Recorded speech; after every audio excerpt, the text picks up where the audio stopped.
Salut tout le monde! Aujourd'hui je suis à nouveau accompagnée de Coraline, ma professeure de yoga. Namasté. Vous pouvez la retrouver au studio Moving Yoga à Perpignan. Et aujourd'hui, qu'est-ce qu'on va faire? Des postures spéciales femmes enceintes pour soulager le dos, milieu, haut du dos. Tout le dos entier. Ça c'est bien pour moi.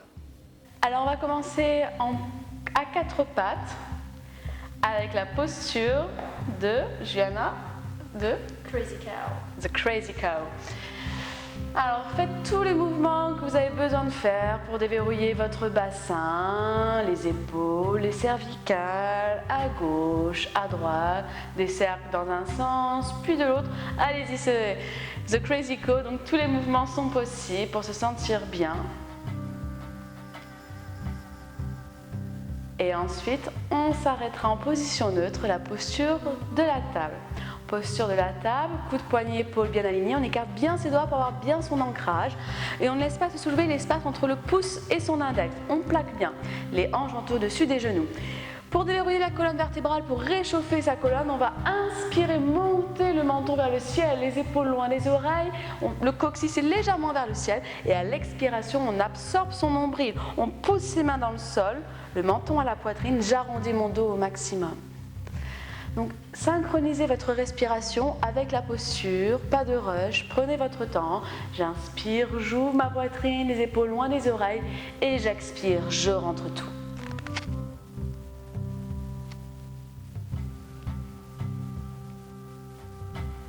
Super. Ensuite, on va étirer son dos, on va aligner chaque colonne, chaque vertèbre du coccyx jusqu'au cervical. On essaye de garder les hanches au-dessus des genoux. Et là, Juliana va pouvoir poser son front au sol et de tendre les bras le plus loin possible en gardant bien les hanches au-dessus des genoux. Donc là, si le ventre commence à être un peu plus volumineux, n'hésitez pas à mettre une brique ou un dictionnaire, un petit coussin sous votre front pour augmenter la hauteur. On va avoir le ventre un peu plus léger. Sinon, n'hésitez pas également à mettre une brique sous chaque main. On étire bien les ischions vers l'arrière, les bouts des doigts s'étirent vers l'avant. On ouvre bien ses épaules loin des oreilles et on respire. À l'inspiration, je pousse mon nombril vers l'avant. À l'expiration, je rentre. Avec le ventre, on peut un tout petit peu moins respirer. Alors n'hésitez pas à ouvrir la cage thoracique. À l'inspiration, les côtes s'ouvrent vers l'extérieur et à l'expiration, les basses côtes se referment. Tout doucement, pour remonter, on va ramener une main sous les épaules, puis l'autre et dérouler vertèbre après vertèbre. Et on va poser les fessiers sur ses talons pour prendre Malasana, un étirement du haut du dos et du milieu du dos. On est ici, on ouvre ses genoux vers les extérieurs, on tourne ses orteils et on vient positionner ses pieds, ses talons au sol. Donc les talons sont légèrement vers l'intérieur et les orteils vers les extérieurs.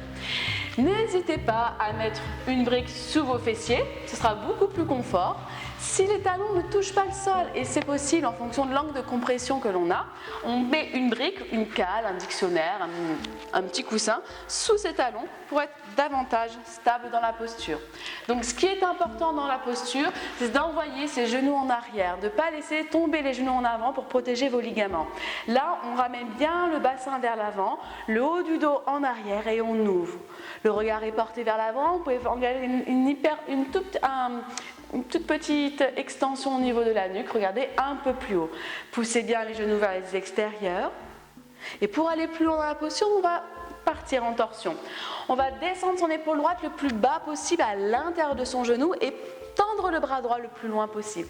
N'hésitez pas, si la main ne touche pas le sol, tout le monde n'a pas la même longueur de membre, à poser votre main droite sur votre brique. On inspire, la colonne s'étire vers le ciel et à l'expiration, j'ouvre mon bras gauche vers le ciel, le regard suit la main. Je peux rester là et c'est très bien, mais si vous voulez aller plus loin, paume de la main vers l'arrière, je passe derrière mon dos et je viens attraper ma hanche droite ou l'intérieur de ma cuisse droite. À l'inspire, on ne fait rien. On inspire, on s'étire simplement. On cherche à espacer chaque vertèbre. Et ensuite, à l'expiration, j'ouvre un peu plus.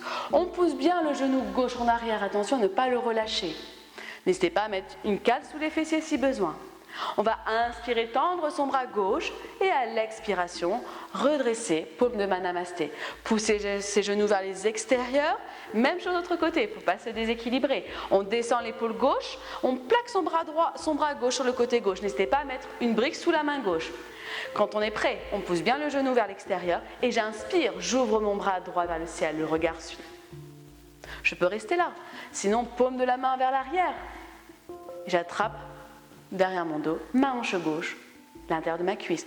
On ramène bien son genou en arrière, on pousse le pubis vers l'avant, le haut du dos en arrière et on twist complètement à chaque expiration. À l'inspiration, j'ouvre mon bras et à l'expiration, paume de main namasté. On pousse les genoux vers l'extérieur une dernière fois et si on a une brique sous les fessiers, on va enlever sa brique, poser les fessiers au sol et écarter ses jambes avec le plus grand écart possible. Donc c'est une posture là pour étirer un petit peu les adducteurs, ischio-jambier, lombaire, fessier et surtout pour relâcher le bas du dos. Alors comme si vous aviez une grosse cuillère à confiture, vous allez chercher à touiller, à mélanger. Vraiment faites des mouvements au niveau de votre bassin, roulez au niveau du bassin, allez bien sur le côté, en avant, loin derrière, loin derrière.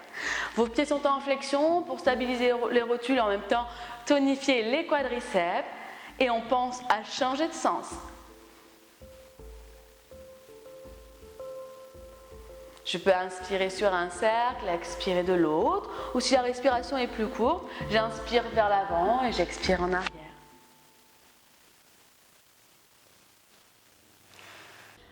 N'hésitez pas à faire cet enchaînement à n'importe quel moment de la journée si vous sentez le besoin pour votre dos. Voilà, la vidéo est terminée, on espère vraiment qu'elle vous a plu. Comme d'habitude, mettez-nous un gros pouce bleu pour nous dire que vous l'avez apprécié et vous inquiétez pas, on va faire plein d'autres parce que comme je suis enceinte en ce moment, et ben écoutez, j'ai des petits mots divers et variés, donc je ferai appel à Coraline pour qu'elle nous montre comment nous soulager. On vous fait des très gros bisous. Abonnez-vous, partagez, déroulez la barre d'infos pour retrouver Moving Yoga et puis on espère bientôt vous retrouver ici. Ciao ciao. Ciao.